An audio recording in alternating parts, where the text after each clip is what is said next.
बिस्मिल्लाहिर्रहमानिर्रहीम।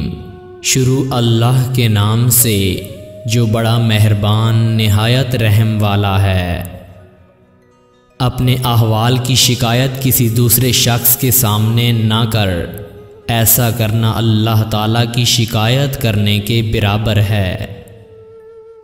शाहाने दुनिया के दरबार में जब लोग साफ पकीज़ा होकर जाते हैं तो फिर शहंशाह हकीकी के दरबार में गुनाहों की नजास्तों और शिर्क की आलूदगी के साथ क्यों कर दाखिल हो सकते हैं।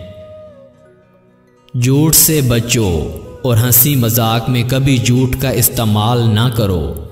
उसका नतीजा ये है कि अल्लाह ताला शरअ सदर फरमाएगा और इल्म साफ़ी अता करेगा। जो शख्स अपने नफ्स का मुअल्लिम नहीं हो सकता वो दूसरे का किस तरह होगा। कोशिश कर कि गुफ्तगू का आगाज़ तेरी तरफ से ना हो और तेरा कलाम जवाब बना करे। दुनिया की मोहब्बत से खासाने खुदा को देखने वाली आँख अंधी रहती है। अपने मालिक के आस्ताने पर डटे रहो, सब्र रखो, बेसब्री से बचो। इफ़ाए अहद करो, उसका नतीजा ये है कि सखाओ हया के मरातिब तुम पर अश्कार हो जाएंगे। किसी के लिए बद्दुआ ना करो, जोर व सितम को बर्दाश्त सब्र के साथ किया करो।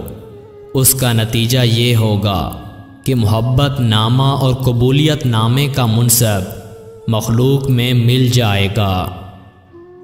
अपनी रोज़ी का बोझ किसी मखलूक पर ना डालो, अल्लाह पर भरोसा रखो। गुमनामी को पसंद करके उस पे नामवरी की निस्बत बड़ा अमन है।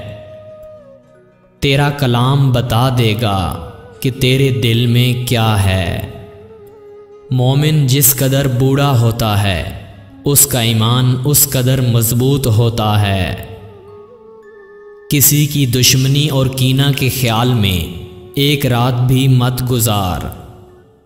जब तक तेरा उतराना और गुस्सा करना बाकी है अपने आप को अहले इल्म शुमार ना कर।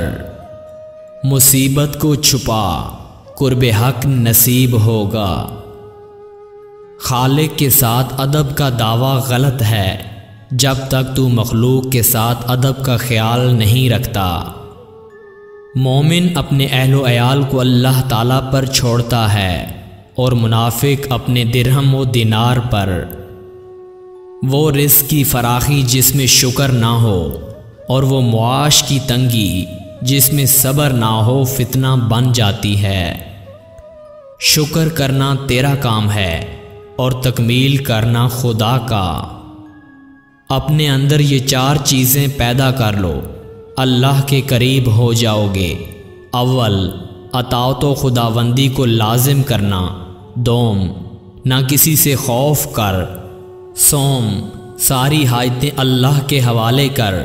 चहारम, उससे मांगे और उसके सिवा किसी पर भरोसा ना रख।